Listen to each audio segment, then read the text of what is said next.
the Valentine Show, guys. The most underrated show on the interwebs.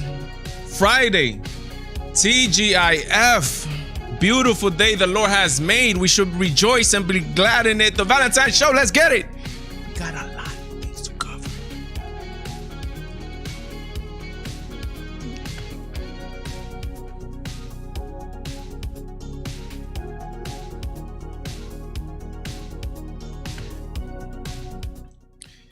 We got a lot of things to cover today. The notorious RBG sadly has died. Ruth Bader Ginsburg, Supreme Court Justice, has died at 87, I believe.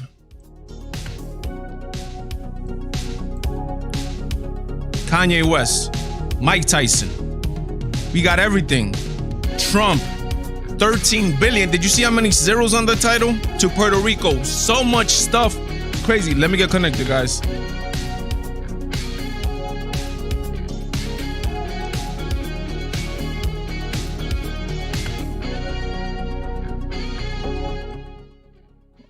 All right. And as always, Morgan in the house, Damon in the house. I know everybody's going to start getting up in here, man. I know that. Because that's how we do it on the Valentine Show.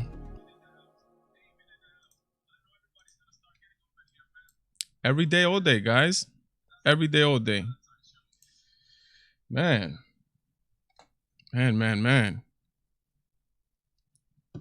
Ruth Bader Ginsburg has died. Sad news, but it's going to get crazy. Crazy. We're going to talk about Barr. Like I said, 13 million to Puerto Rico. Talk about so many things, man. So much stuff going on this week. How's everybody doing, man? How's the chat doing? How's everybody doing? Let me know how's everybody doing in the chat, man. We're going to talk about something a little bit, not crazy, but rule of life, man, regarding Mike Tyson, regarding what's this guy's name? Ye, right? Ye. We're gonna be talking about him. We're gonna be talking about that. And we're gonna be opening up the lines, man. We're gonna have another great show, man. TGIF, guy. It's Friday, man. TGIF, man. Fall is in the air. I went outside, man. It's getting chilly out there, man. It's getting chilly. But hey, what do you expect? September 18th, man. How's the year going, man? Could you believe it or not? 5 years. I'm going crazy. 5 days has. Am I gonna continue? 5 months. 5 months since the lockdown, man. Actually 6 months. Believe it or not, exactly 6 months since half a year since the lockdowns began. And time is flying, man. But while I was setting up, I got into this news regarding this right here. Look at this. Supreme Court Justice Ruth Bader Ginsburg, champion of women's rights, has died at 87. We're going to be getting into this. This is broke right now while I was setting up. And let's get into it, man. Thank you, man. Thank you to the people that are subscribing. There's a whole bunch of new subscribers on the channel. Thank you so much, wherever you're coming from. I'm grateful that you're coming. So much activity on the channel. So much commenting. I'm reaching a point. Listen, now I haven't even reached 1,000 subscribers. I'm reaching a point where I'm literally not going to be able to respond to everybody, but that's actually a good thing. So much activity, so many people wishing me well. Talking about wishing me well. Once we hit 1,000 subscribers, I will be giving you. There's gonna be a giveaway. There's gonna be $50 American dollars given away. Somebody who is going to remain anonymous got in contact with me and said, "Hey, Valentine, I want to help you out. I want to help the channel grow." He's donating $50, and actually he bought $50 worth of Amazon dollars, right? You could buy $50 in Amazon, a gift card. And as soon as we cross 1,000, I'm gonna probably announce it next live. How we're gonna do this, right?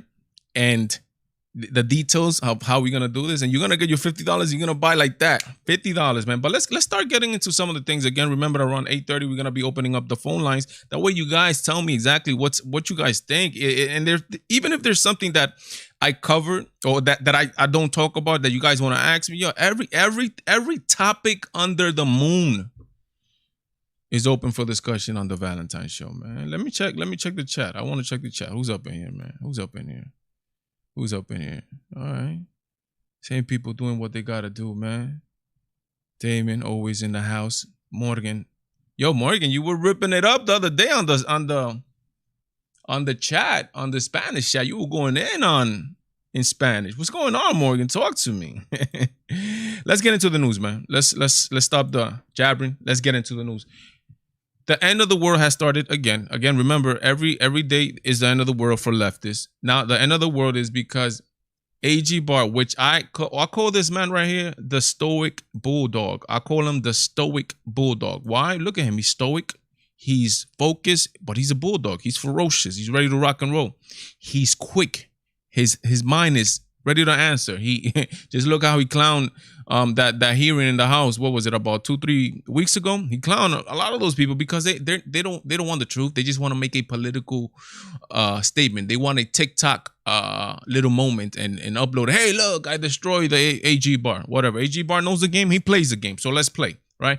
So he's comparing the lockdowns to slavery. But let's see exactly what he said. That way people, because they're losing their minds like they do every single week. That's why I love liberals, to be honest. I enjoy laughing, so I love the breakdowns. And the breakdown that is going to come November 3rd is going to be hilarious. Barr, COVID-19 lockdown would be greatest intrusion on slavery greatest intrusion on civil liberty since slavery.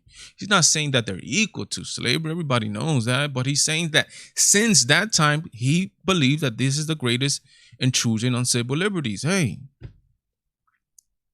can a man have an opinion? I guess not. U.S. Attorney General William Barr on Wednesday say a nationwide can't say the name, Rona virus lockdown would amount to the greatest intrusion on civil liberties besides slavery in U.S. history, according to a CNN report. Barr reportedly made the remarks during a speech at Hillsdale College in celebration of Constitution Day. In response to questions about constitutional hurdles, talking about Constitution, we're going to be talking about the 1776 Commission and the 1619 Project. Donald Trump introduced something very important regarding that, about the constitutional hurdles of banning church gatherings during the pandemic. We're going to be talking, hopefully we get to, but I did a video, J-Mac.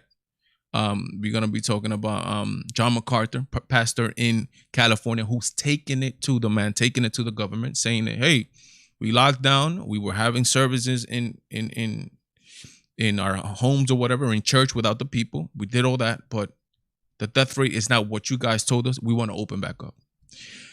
Banning church gatherings during the pandemic, putting a national lockdown, stay-at-home orders is like house arrest. Other than slavery, which was different kind of restraint, this is the greatest intrusion on civil liberties in American history. Barr said, I like that, to be honest. You know why I like that? I like the fact that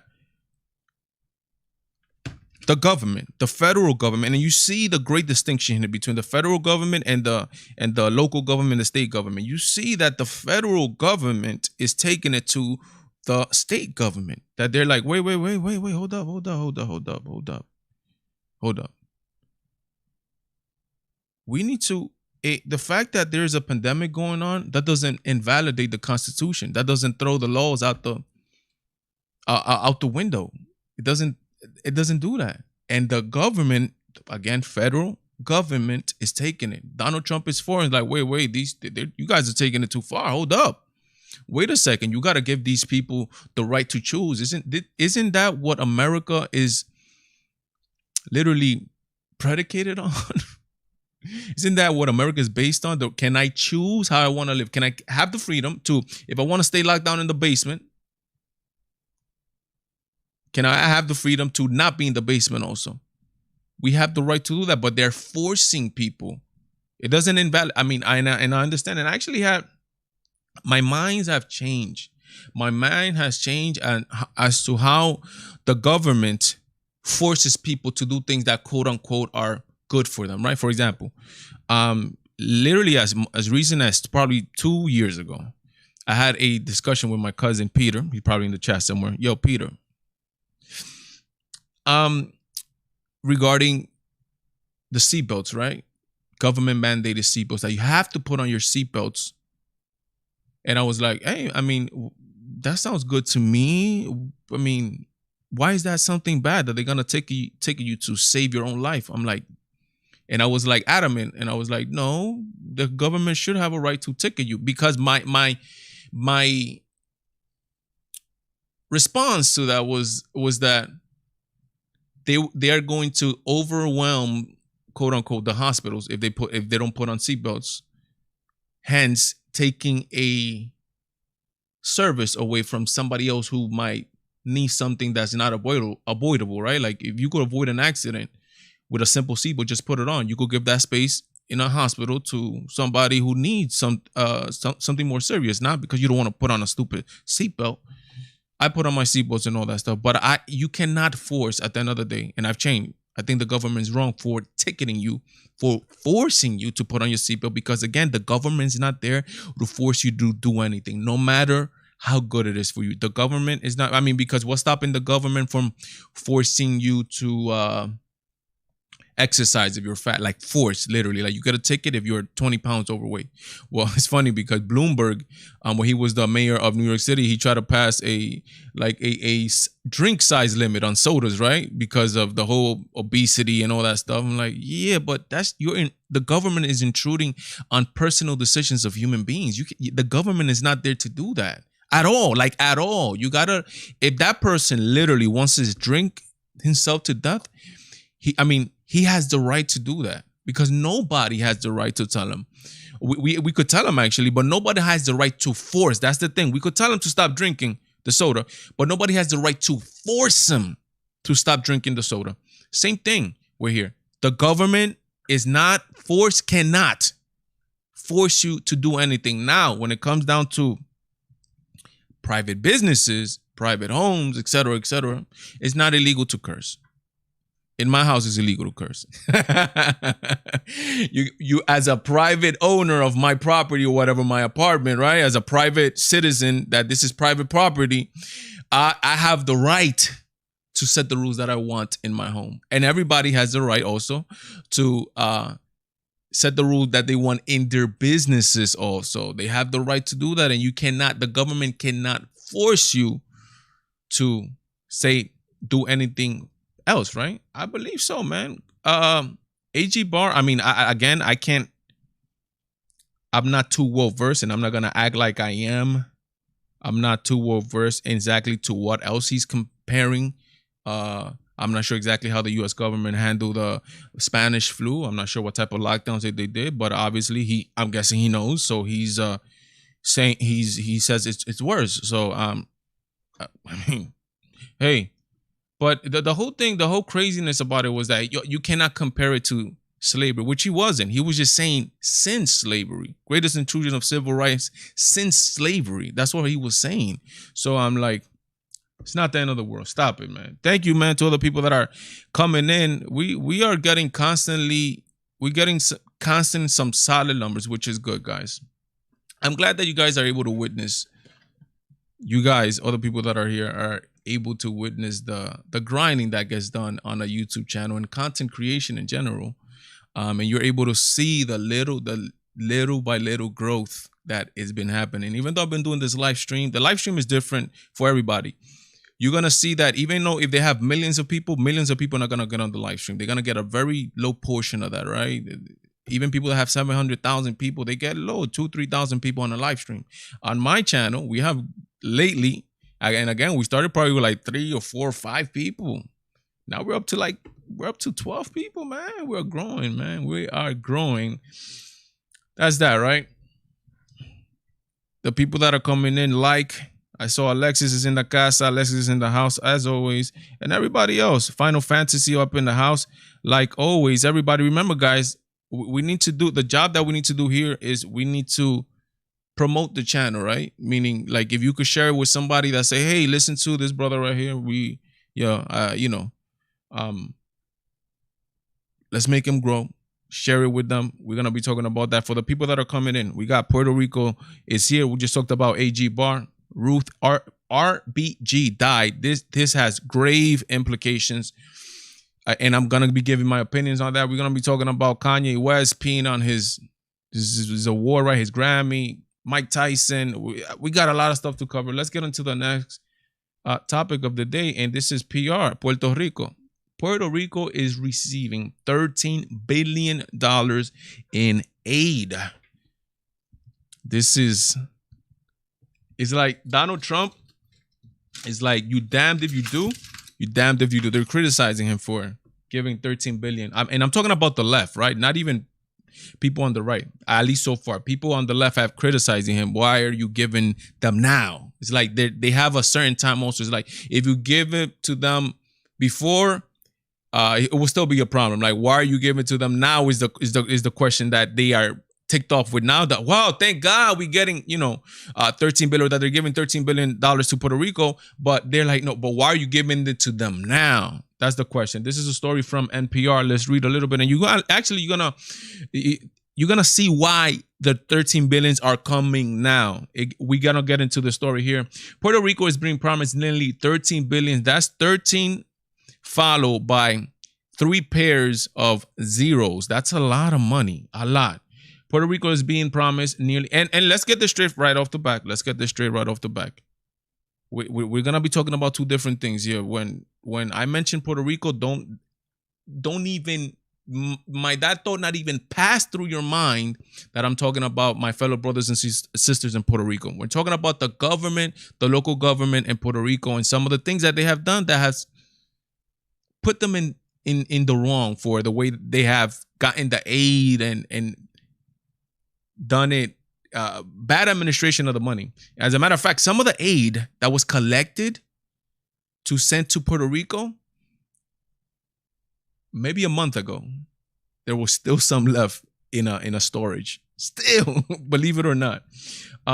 Okay, so let's see here. Puerto Rico is being promised nearly $13 billion in federal disasters funding to repair its electrical and education infrastructure 3 years after Hurricane Maria's devastation and 6 weeks before the presidential election. The Federal Emergency Management Agency plans to award 2 separate grants to help rebuild Puerto Rico's electrical grid system and educational facilities, the White House announced Friday. This is a great news, and even more great news, actually.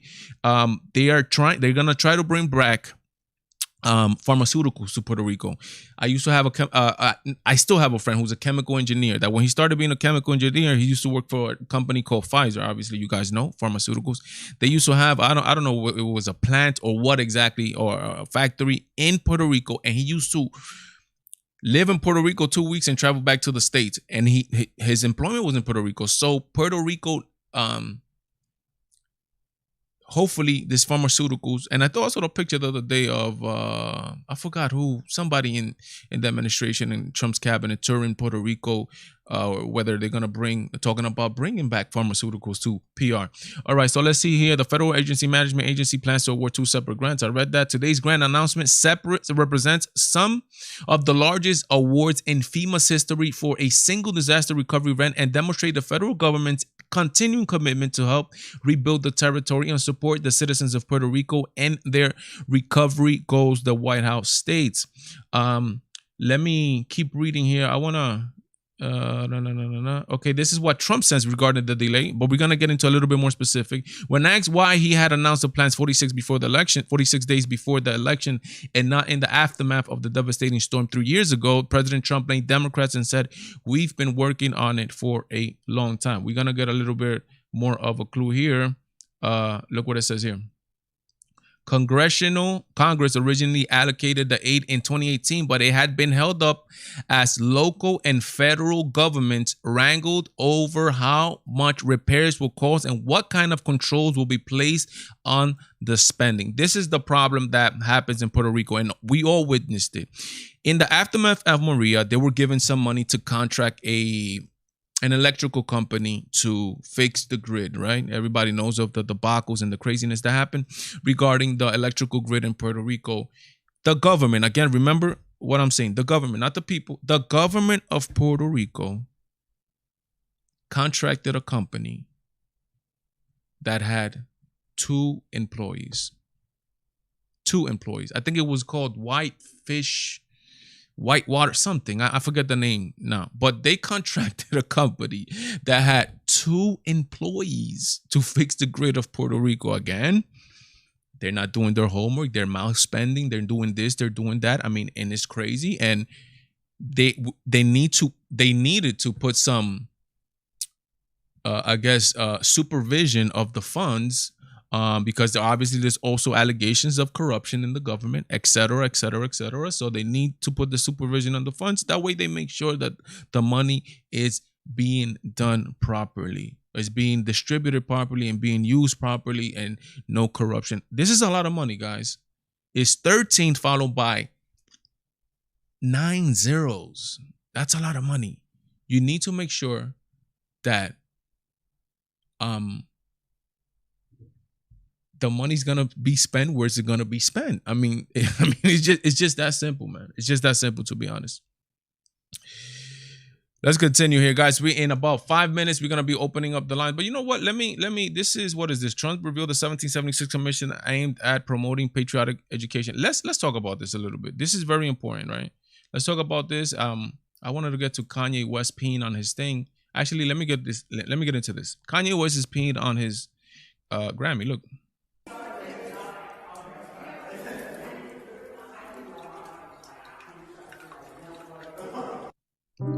Very easy.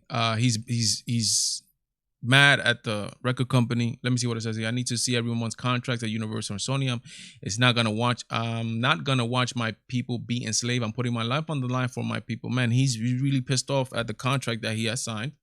I understand. He's peeing on his Grammy. He's saying that's garbage.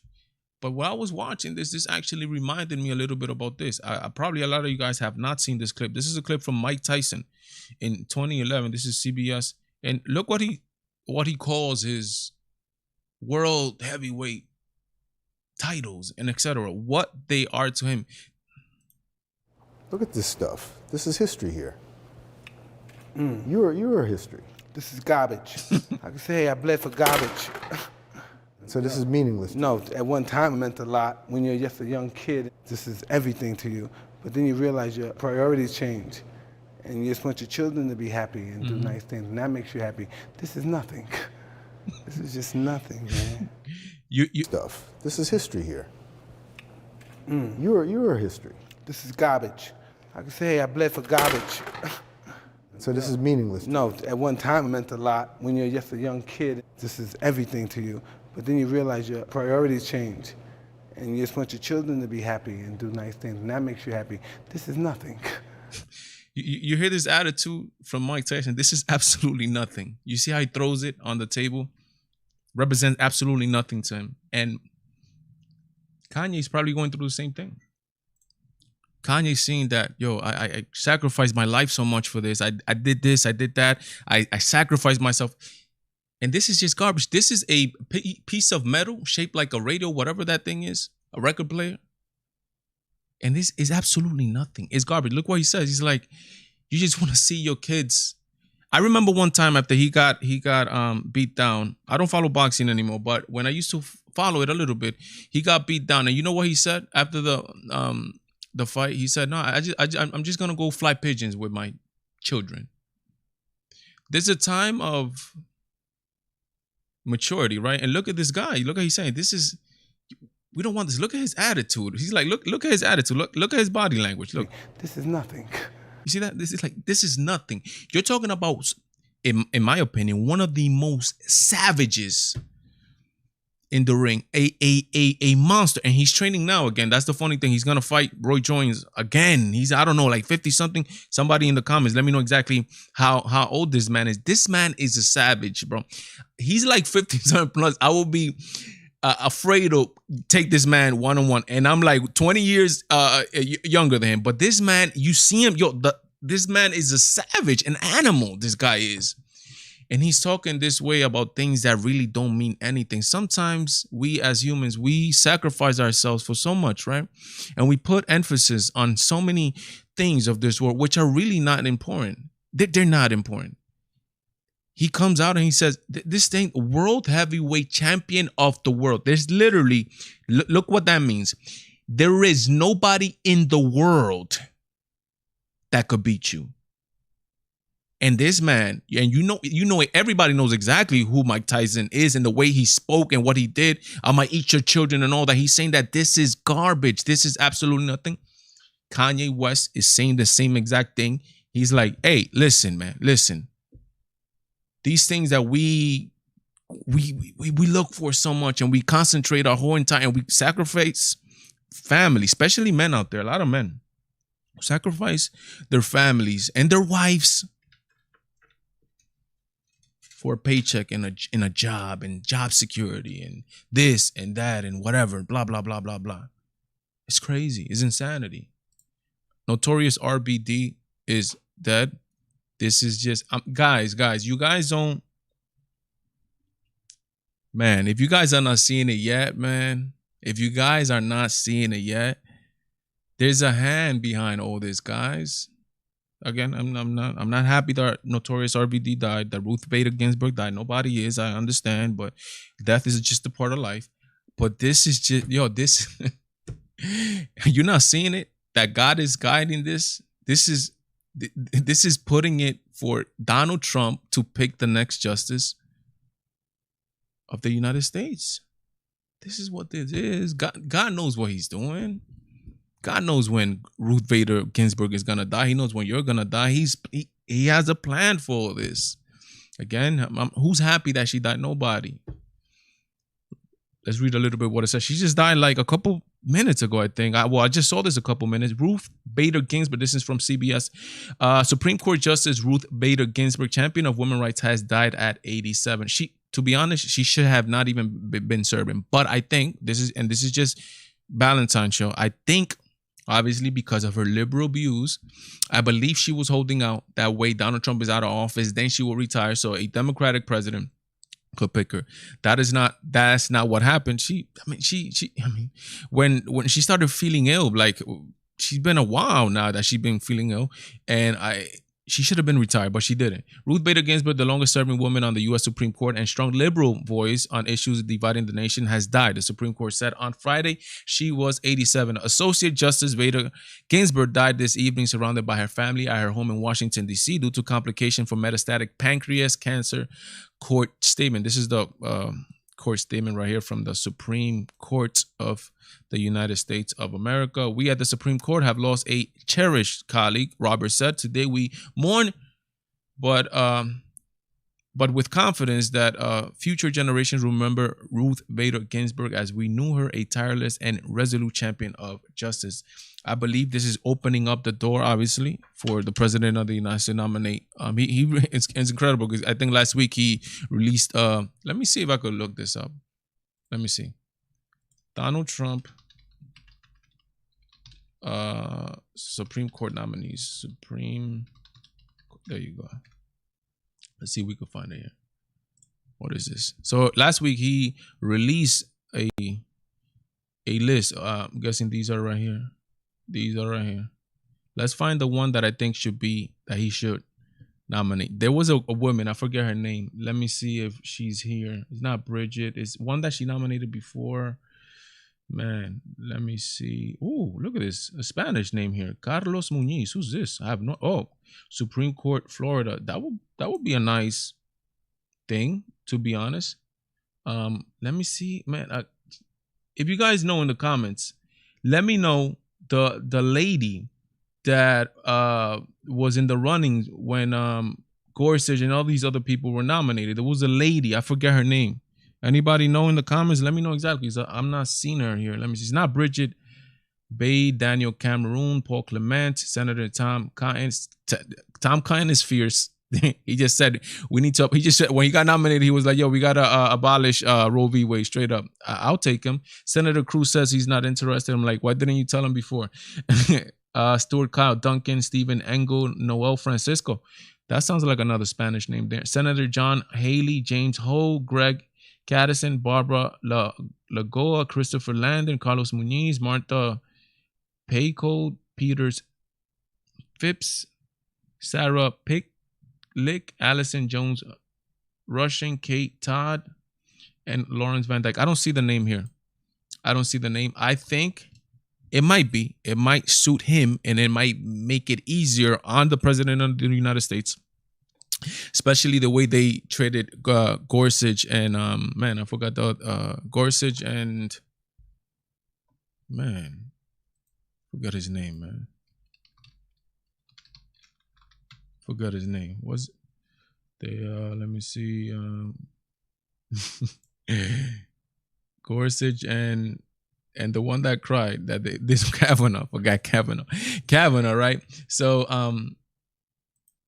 when he nominated Kavanaugh, as they went crazy. I think if he nominate, and this is just because it's Donald Trump. I'm not all for none of that. Let's nominate a female or a male for whatever reason, just because she's a female, or none of that.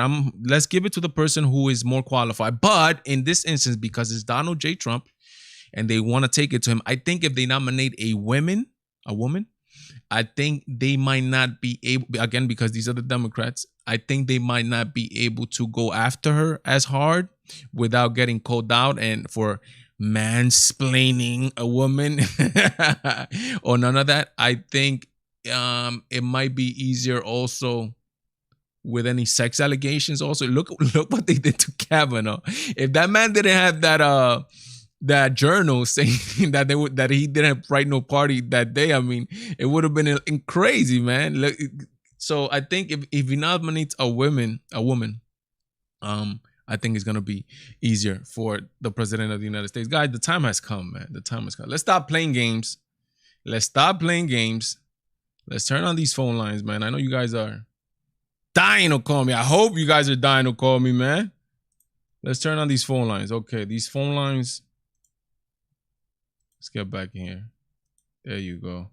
Look at that. Look at that beautiful face. Look at that. I look kind of professional today, huh? All right, let's put the phone number up here. Here we go. 646-470-1077 is the number to call. What you guys think? RBD is sadly dead. So much stuff. So much 13 billion of Puerto Rico. So much craziness going on in the world today, man. TikTok ban. TikTok has been banned from. Let me tell you what's going on. As of Sunday, you will not be able to download TikTok in the United States no more, or update your the app version that you have.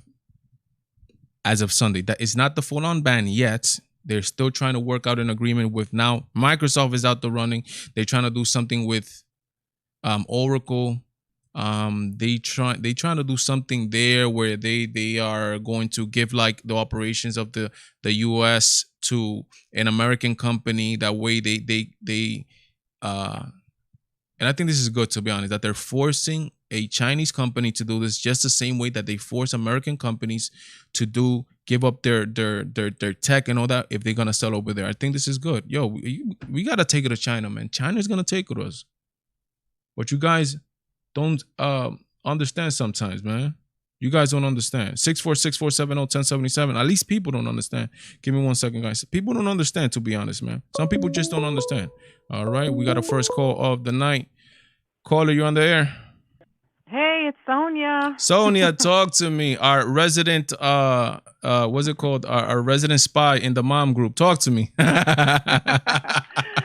Yeah. Oh, well, the first thing I saw when I turned on my phone was that the Ruth had passed away. Yeah, That's the first thing I saw. The Supreme Court Justice, yes. Yep. And my reaction, my first gut reaction, I will be honest with you, was not a pure one. It was like, forgive me, Lord. Yeah, forgive me. Because I felt relief in the wrong way. I get you. I get you. I get you. Like, I'm not judging you, and I understand exactly what you mean. This is really important, and a lot of people were, I was just waiting, to be honest. I was waiting for retiring of her and not being able to withstand anymore. But death came first. So I'm like, again, nobody's laughing, nobody's this, but we understand the political ramifications of this. We understand how important this is to us, to the United States, to America, our children, and so forth. We need a conservative majority in the Supreme Court. And I'm sorry to be rambling here a little bit, Sonia, because the Supreme Court is very important. So the Supreme Court is going to be there no matter how many Democratic presidents. If we have a conservative Supreme Court, this is going to be there literally for decades, possibly years, if nothing happens to these, obviously, judges. And there's going to be a stopgap to any crazy socialist stupidity that might come from a Democratic president. But when they get appointed, right, when you say 10 years and so on, they're not locked in there no matter who the president is. They can be replaced? No, they're locked in there for life, no matter who it is. Oh, that's why this is super important. Okay. Yeah, obviously, that makes sense. We said 10 years, I thought, but what if, all right, so the president now, does Trump have complete authority on who he appoints, or he has to get it approved? He has to get it approved. He has complete authority on who he nominates. So he floats this list out on about 2 weeks ago. And I think the way he floats the list out is to test the waters, to test what might be, which one might be the easiest candidate to pass. I'm gonna tell you right now, all the people that President Donald Trump, I have no idea who they all are, but I guarantee you 100. Hello? Yeah, I'm listening. I guarantee you 110% that all these people are conservatives, right? So he's not gonna appoint or even nominate something who he knows is gonna take it to him in any type of court decision or something like that. So he just appoint these people, and then the Congress is the one actually who gets to confirm the nominee. So that's the thing. Why are they so paranoid and so afraid of him being president and all that, if it has to go through them anyway, and they're always fighting him? You know how they block the bills and even the stimulus? So yeah. If he doesn't have the last say, why are they so paranoid? Don't they all have to agree on because it's and somebody might let me know. I'm not sure exactly how many nominees by presidents have been rejected in the history of the United States, but the thing is that no matter what, look, he just nominated 20 people, Sonia. So no matter what, let's say they reject one, he's going to just put another one, which is a conservative. And they're all conservative. No matter what, a conservative judge is going to pass through there. And the problem is that they have to decide on his nominees. That's it. He picks that part. Exactly. Okay. He picks that part. So they're very afraid of that, because no matter what, the president is a conservative justice is going to be approved. And this has, like I said, long-term ramifications for decades down the line. And it's going to affect their political parties for decades to come, like, again, in important court decisions that they could throw down. So, for example, just look at one of the people that was nominated was Tom Kine, right? The senator, if I'm not mistaken. And he already said, the first thing he said was, we're going to revoke Roe versus Wade. We're going to take that down. And that, remember, abortion at all times, even like seconds before birth, that's a Democratic talking point. And one of the things that they say, freedom to kill your baby, that's one of the things that they promote. So imagine if they appoint that, they're not going to be that, they're going to demolish that talking point for Democrats. Oh, interesting. Wow. Okay. Yeah, because then what they're going to try to do is pick the least conservative of that bunch, if that exists. Yeah, exactly. Choices, right? Well, at the end, like I said at the beginning, Donald Trump is the one that decides, right? So they're gonna try to damn themselves. They're gonna, no matter who he decides, they're gonna make it impossible for him to try to get a court a person nominated. The same way I think Obama in his last thing, he nominated somebody, but the Republicans were able to hold off and stop the nomination from Obama. Oh, wow. Well, speaking of elderly women, can you believe that Nancy Pelosi is backtracking and said that now the riots are lawless and they should be prosecuted? Yeah. I mean, she just did a 360, like, now. This is politics. When she said that people do what they do. Yeah, this is politics, Sonia. That's how they do. To be honest, I think they don't really care unless they're doing it to them, right? Like if they go right in front of her house, then she's gonna be interested. But after that, no. Remember, they want chaos because we're in elections. So now it's time that they're seeing. I think they're seeing that they're suffering in the polls. So because they're suffering in the polls, they were like, hey, we need a little control here. I mean, Don Lemon said it a little while ago. I mean, before her, that it was affecting their polls. So she must have been getting her hair done when he said that, because she's still behind even him. Yeah. Don Lemon could say some good thing when he wants, but then, cause again, these people know exactly what's good and what's bad. They're just playing, like they're like actors, they're playing it for some type of political gain, monetary gain, et cetera, et cetera, et cetera. Well, I also saw Ricky Martin talking in some little clip, because I guess Biden had paid a visit to Hispanic voters and played that Despacito song. Yeah. Right? And Ricky said something, and I thought, man, I love Ricky Martin. I'm a big fan.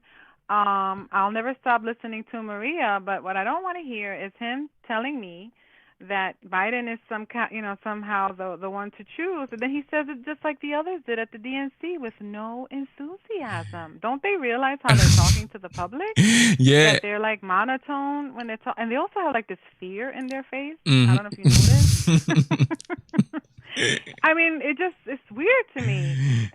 Yeah, they're not convincing nobody if that's what they're trying to do, and then the song doesn't help. But and then what else? But Sonia, it's funny because you're Puerto Rican, so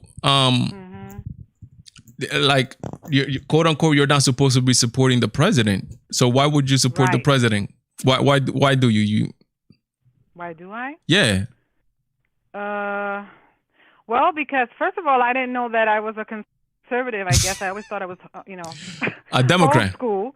That's number one. All the things that the Democrats stand for, I thought was just a new age coming upon us, and I had to get with the times, whether I liked it or not. Every time I turned around, something was becoming more and more acceptable.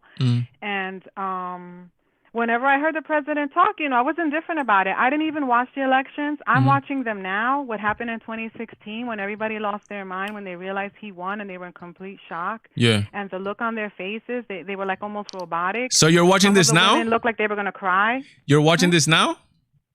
Yeah, like I'll see the footage from 2016 on election night when the tide was turning and their faces were changing, and they looked like they were gonna like lose it even on camera. Their expressions were so weird. The people in the audience, and I missed all of that the first go around because I was not into politics at all, like I say. So when I'm watching that, I'm thinking, I was indifferent about it. I'm only seeing it now, and I knew he won. And I knew people were upset about it. And I remember seeing the long faces and people being depressed. Yo, they were having like depression attacks or something like that. They had their big stage ready to rock and roll. And it's funny because like the leader, John Podesta came out. The leader of the Hillary campaign came out and was like, "Hey, everybody, we're doing good. Just go home and we'll see you guys tomorrow." Some craziness like that. And I'm like, the depression, and it's gonna happen again. It's gonna happen again Yeah. Well, the only thing I knew was that I was indifferent about it. But what I did know that Obama, I voted for him. Actually, he's the only person I ever voted for the first term, and for no other reason than that he was black. That was it. I had no knowledge. No, I get you. But I noticed he was weak, right? I thought he was a weak president, and I didn't like his style in terms of. I thought he was too soft, and I didn't like that. He was soft. So then, when people were criticizing Trump, I didn't jump on that bandwagon, and I didn't really get it because he would say what's on his mind. You knew where he stood, whether or not you agreed. You knew the direction he was going to go. And that's what I thought you need in a leader. Someone strong, someone... all the things that they criticized about him was what I liked, because even as a woman, I felt like I'm the same way. I'm straightforward. Exactly. So ready to rock and roll. Especially you Puerto Rico women. You guys are really straightforward. And I did know that I didn't want Hillary. I knew that much. Like anyone but her. So the fact that people were upset that the first woman president never came to be, and I'm thinking, but don't these people know who she is? Yeah, exactly. What does she represent? Really you can just vote somebody just because let's vote for the first woman president. Is great, but not that woman. Yeah, I believe. Yeah, there's some real great ladies out there that I think are qualified to be president, just not Hillary Clinton. Sonia, thank you so much for always calling me and doing what you do. Thank you. Always in the chat doing with me, and you're always calling into ABL too. I hear you. Yeah. I know. I try. It's hard. All right. Enjoy the rest of the show. I'll be listening. Take care, sister. Bye. Bye. That's Sonia. You guys are gonna see her in the chat. She's always in the chat. She's always doing her thing. Sonia, she's a brand new conservative, right? She did, like she said, she didn't know she was a conservative until she found out. I didn't know I was a conservative either. I didn't know what I was. I didn't vote for my first elections in 2016 that I voted for. I remember the Obama election. Everybody was happy that a black guy. That was the main thing about Obama. Oh, a black guy president, a black guy president. And, you know, like I say about Obama was supposed to be the great uniter. The United States has finally chosen a black president. This racist country has finally. Who we got? We got somebody else. Caller, you on the line? Hello. Yes. Who's this? Oh, you know who it is. No matter. This is Duarte 809. Hey, talk to me. Que lo que? Talk to me, brother. How you doing, man? Where you been, man? You haven't been in the chat, man, or in the comments. Talk to me. Working. You're back. You're working again? Yep. All right. How it is. That's good. The economy's rebounding, so that's good. Talk to me. What's on your mind tonight? Oh, man. Like, where do I start? I wanted to say, why you not playing Despacito? Right, Despacito is gonna buy my vote. Oh, he played Despacito. I'm voting for Biden. Are you crazy? I was so cringy, man. I couldn't finish watching that. That's how bad it was. It's insanity. And then they muted. They didn't even get the rights to play the song. They muted. Like, what the hell, man? Yeah. Like, who runs this campaign? Yeah, I mean, to be honest, I don't know, man. To be honest, but that's the thing is that. Man, is that you're talking about an old man? They're trying to make him. They're trying to make an old man hip and hop. They get Cardi B to interview him. They get other new artists to interview him because again, they're trying to get that young vote. But the reality of it is that young people don't vote, right? And then Latino people, what are you gonna do? Latinos, man, you're gonna try to just get a Latino artist and say, which sadly, to be honest, it might work for some people. You know, it might work for some people. Oh, yo, they got Ricky Martin or they got Luis Fonsi. We got to vote for the same thing that they did at the DNC with Prince Royce, right? Dominican artist. They got him, and they just, I guess, just trying to buy people's favor with an artist. I mean. Yeah, I don't. That's. I think people are more aware of how, how politics works, and you know why? Because, like, people being too much online. You know what I mean? Yeah. You kind of get the vibe. Even young people, they will get the vibe. Like, oh, he's just playing a song. We're supposed to vote. You know what I mean? Yeah, I know exactly what you mean. I think, as a matter of fact, I think even more people now are even more, they know exactly how politics work. And they know more now because politics is just everywhere. It's in sports. It's in everything. Yeah, I mean that's so many things, man. It just, they making it, it's like they trying to make it fail. You know what I'm saying? It's like they're trying hard to get Trump elected. It just, I don't get it. Like, I really don't understand. You know, these people are big on social media. They are big on social media. They get likes and all this nonsense. Yeah. When you go out in the street, it's a different world, man. It is a different world. They get likes and look, Cardi B, I don't know how many people. She had like 40 million something people. But the thing is that just think about, and again, I'm not knocking you. I'm not saying you're a bad person if you listen to Cardi B. I mean, I will not get caught dead listening to anything with Cardi B, but just imagine what she's doing, the message she's giving out. And that's the message that people are taking in and they feel like, yo, this is a great content. Doesn't make any sense to me. But again, that's what they choose to do. Yeah, it's, I think they know what they're doing, but they don't have any morals. You know what I'm saying? Yeah. I agree. But, to add, they playing with people's minds. And this is like, have you seen, like, why? Let's talk about music for a little. Uh-huh. It's not even about the music. It's about the message behind it, the propaganda behind music. Why we always hear this music, this is the most popular music. Sometimes you don't even know what they're saying. So there's so much out of tunes. Yeah. It's all about the beat. It is. It's all about the beat. How the hell somebody should make a challenge. Listen to modern popular music, urban music, whatever you want to call it, without the beats. They will be like, what the hell? What are you listening? They won't even understand the words that are coming out the people's mouth, because it's about gibberish. It's about stupidity. But this is what people are consuming, believe it or not. This is what people want.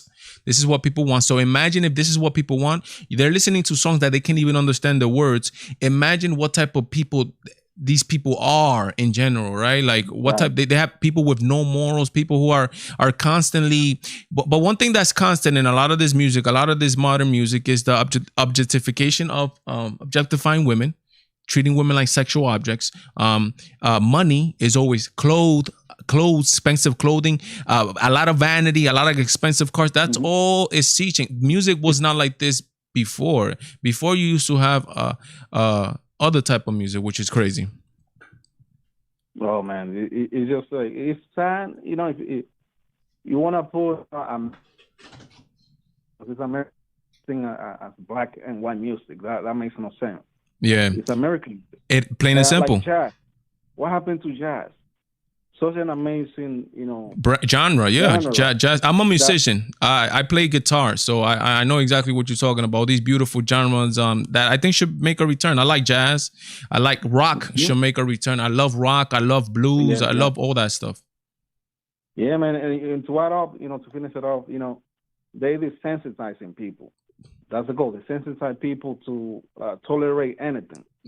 Facts. If you tolerate anything, it's not like that makes no. You cannot say you tolerant because you tolerate anything. No, then you are nothing. Exactly. You know what I'm saying? That's the thing. That's the same thing that they did to cuties. Yeah. When they just put it out here, they put it out here. That way they start desensitizing people to things. That's one of the steps that they escalate. They shock value, but then they try to normalize it and desensitize people to little girls twerking. That's where we're at in 2020. But my brother Duarte, thank you for calling me. And sorry I gotta cut you off, but I want to see if I could take one more call before I close it up here. I see if you can, you know where you're gonna go next, to the Spanish channel. Yep. God bless you. God bless you, brother. Nos vemos. Bye-bye. That's Duarte, always in the things here. Also, thank you for all the people that have called. I want to take one more call before we lock it up for another night. Look, it's crazy what I'm seeing, and I'm adjusting to the time and all that stuff. And I want to take more calls in, but I hate to cut people off. I hate the way that they do it in radio stations. When you call, you give your opinion, and they don't even say thank you or thank you for calling or appreciate the call. None of that stuff. They just straight up hang up on you. And I'm like, I've done it. I've called to radio stations, and I don't like that. And I don't like doing that here on the Valentine Show. I'm very grateful for you guys being here. There's 13 of you guys here that are here to hear me speak my mind, right? And are giving me an opportunity to do something really incredible with my life. And you guys offer me that. Why would I treat you guys bad? So for the people that are in the chat, I'm like, yo, I want to call Valentine, but Valentine takes a lot. We have a lot of these people. I'm like, yeah, I want people to talk to. I want people to voice their opinion and stuff that, who knows, maybe we might be able to make it longer in the future, but let's see what happens. The number to call is 646-470-1077. I want to take one more call, so please call me up. I want to talk about, hopefully I remember. Let me write this down, man. I do want to talk about, before I do, I'm going to just take probably 5 minutes to talk about the 1776 Commission versus the 1619 Project. 1776 Commission is something that Donald Trump signed. It's really important. And the 1619 Project is something very detrimental to the United States of America, started in the New York Times. And I want to talk to that, but I want to take one more call. So please call me up. 646-470-1077 is the number to call. Who's going to be a brave one to call up and let me know what's the riggedy down. We could talk about J-Mac, John MacArthur, man, taking it to the man in California. He's saying, yo, you're giving me laws that way I cannot follow. That way you guys could just shut my church down. He's like, he's not taking it. He says, hey, listen, if you guys are going to take me to jail, well, you know where we're going? We're going to jail. Hey, so much conviction, belief. I think we need a little bit more faith like that, a little bit more conviction. They're telling this man they're even social distancing cars. They say you need to have a parking space in between cars in the parking lot. That is just ridiculous. Talking about the parking lot, they rejected a permit that the church has had for like 40 years. They rejected a parking permit that they had. Seems like they're going after this man. Seat covers in the church. Before every new service, you need to change your seat covers. And again, this is not only in churches, guys. If you're a business owner, if you're something like that, if you host events or something like that, this is what they're talking about. Again, this is why AG Barr was adamant about saying that that the state's government or that the intrusion the state has protruded on the American citizenry is over the top. The government is not there to intrude on my personal choices. If somebody knows the risks and wants to come to my church, why should the government stop it coming to your church? Or why should the government stop it from coming to your business? Why? The government is not there to do that. Number to call, 646-470-1077.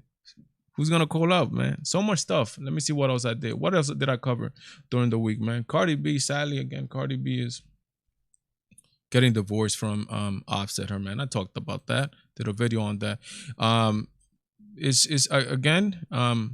We're talking about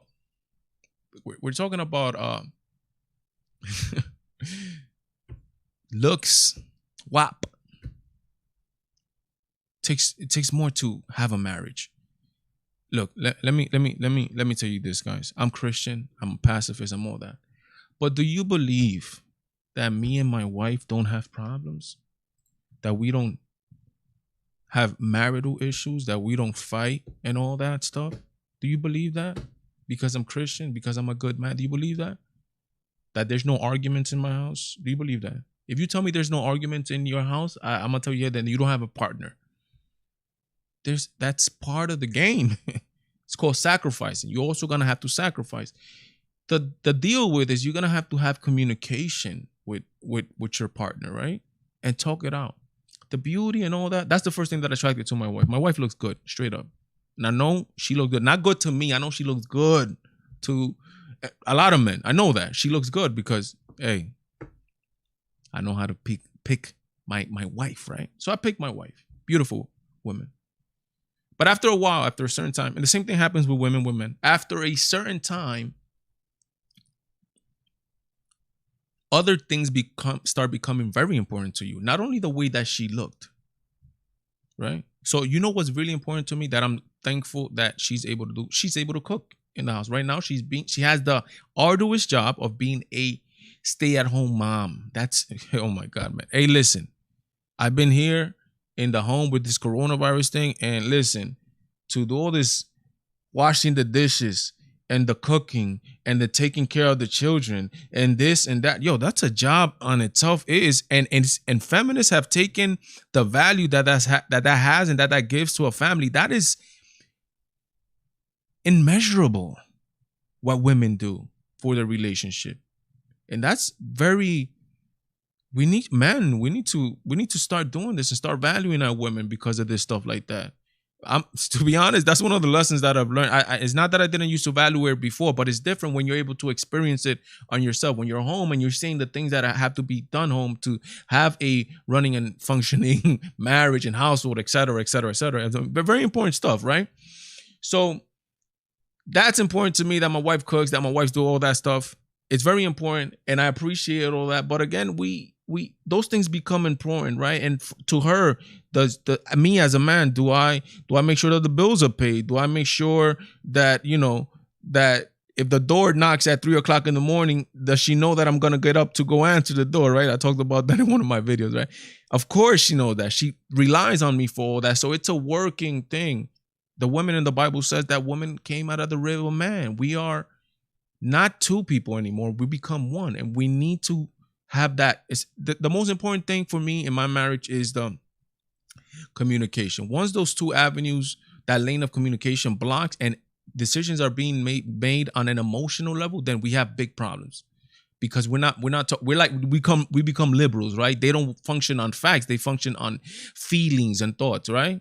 When facts don't matter anymore in a relationship, we have problems. We need to have all these things. We need to sacrifice. We need to all that, both men and women. I'm going to turn off the lines, right? And I'm going to get into this topic, which I do not want to leave because I put it in the thumbnail and I want to talk to you guys about this a little bit. And this is the 17. Let me turn off these lines. The lines are off. Thank you for the people that are here. Don't go anywhere. But I do want to cover this topic before I shut it off for the night and I go to the Valentine show. El show de Valentín en español, which starts at 9:10. Trump reveals 1776 commission aimed at promoting patriotic education. I think this is extremely important. Looking back at my education, public school education, I think public school education, at least where I experienced it, is doing a huge disservice to the American to American life, American fabric in general, America, United States in general. They are not talking about being patriotic to what the United States. And we're going to talk about the 1619 Commission, what that is, and why is this such a horrible thing for the United States, because it's going to put slavery front and center as the main culprit, and it's going to try to make the United States feel bad for in perpetuity forever. President Trump on Thursday announced a federal 1776 commission to promote patriotic education and accused Democratic presidential candidate Joe Biden and the New York Times for warping history. Trump said Democrats and the Times 1916 project promote an inaccurate version of U.S. history by overemphasizing race and the legacy of slavery. I will soon sign an executive order establishing a national commission to promote patriotic education. It will be called the 1776 Commission. Obviously, 1776, the year of independence of the United States. 1619, you might ask, is the year that the first slaves were brought into America. They want to start history as of then, not 1776 when we declared freedom from the British Empire. So it says here, the commission will encourage our educators to teach our children about the miracle of American history and make plans to honor the 250th anniversary of our founding in 2026. Trump said again, United States of America is not even 300 years old. It's not even 250 years old. We are, compared to nations, we are babies. But the United States has been blessed. Do we have problems? I just told you right now that I have problems with different little issues come up in my wife, right? With my wife. Everybody has issues. And everybody, if you put your issues front and center, I don't want to see them. Everybody has, what's they call it, bones in their closet. I don't want to see them. And you don't want the bones in your closet to be front and center when they talk about you. Why will the country want the most horrible things to come up or to be front and center constantly when the United States has done so much good things? Why can't we concentrate on the good things? Again, nobody's denying that slavery ever happened and it's a huge stain on America. We understand that. We get it. We understand that. But why can't we emphasize the countries we liberated, the food that we send out, the people that we help? This is a story. My father, Dominican Republic, he remembers a certain type of cheese. My father's 70-something years old. He remembers, I'm not sure if it was U.S. soldiers going into the Dominican Republic. He's from this part called Neiba. It's on the eastern side, very close to Haiti. My father's very dark man. He's a dark man. Has a lot of African blood in him, right? My mother's white. This is why it came like this. But my father, he remembers like U.S. soldiers or something like that going over there. He remembered that there was this certain type of cheese, right? That he loved. And he remembers to this day food that the U.S. was giving to these poor people for free. Why can't we talk about that? Why is that bad? Doesn't make any sense. Well, let's see here what it says, what Donald Trump keeps saying. As we gather in this afternoon, a radical movement is attempting to demolish this treasure and precious inheritance. We can't let that happen. Left-wing mobs have torn down statues of our founders, desecrated our memorials, and carried out a campaign of violence and anarchy, Trump said, which is all that is all true. Nobody's celebrating any of the crimes that Christopher Columbus did. They're celebrating that he came here and he did what he did. And because of him, a lot of us are here. We cannot deny that. Far left demonstrators have chanted the words, America was never great. The left has launched a vicious and violent assault on law enforcement, the universal symbol of rule of law in America. These radicals have been aided and abetted by liberal politicians, 100% facts, establishment media, 100% facts, and large corporation. That is 100% facts when I talk about conservative dollars and not sending your conservative dollars to people and companies in particular who are forwarding a narrative to destroy who you are and what America stands for. Like, for example, McDonald's, the NFL supporting Black Lives Matter, who wants to destroy the nuclear family. Talking about Black Lives Matter, they are getting hit, demolished in the polls because America's waking up. Americans didn't know about Black Lives Matter and exactly what they stood for. I was one of them, believe it or not, and I'm doing this. I wasn't aware that Black Lives Matter wanted to destroy the family and all that stuff, right? These are, again, organizations getting a lot of corporate money because these companies want to look good in the eye of the public, and they want to look good, and Black Lives Matter and companies like that want to destroy America. So why would I send my money to these people? Not doing it. Thank you for another great show of the Valentine Show. A lot of people here. I'm going to El Show de Valentin right now. Guys, just take care of yourselves out there, man. Value what's good, man. Learn a lesson from Mike Tyson and Kanye West, man. Yay. Learn a lesson from him, man. See that there's value the things that are important, guys. You have your children are they healthy? Tell them, hey, mommy, papi, I love you, you know? Your children, tell them that. Your mother is good. Is she still alive? Is your father still alive? Why can't you tell them I love you? Tell them that. Do all that stuff, man. You got a shelter. You got clothes on your back. You eat. I eat too much, actually. Just be grateful, right? Stop complaining like these liberals do all day and naysay and say that where they are at, the most horrible country in the world and blah, blah, blah. All that. We're almost making it to 1,000 subscribers. I just checked right now, literally, we have like 995. We got 5 little subscribers more to go. We're soon gonna be there, God willing. And let me see. Actually, yeah, we got 995. Incredible.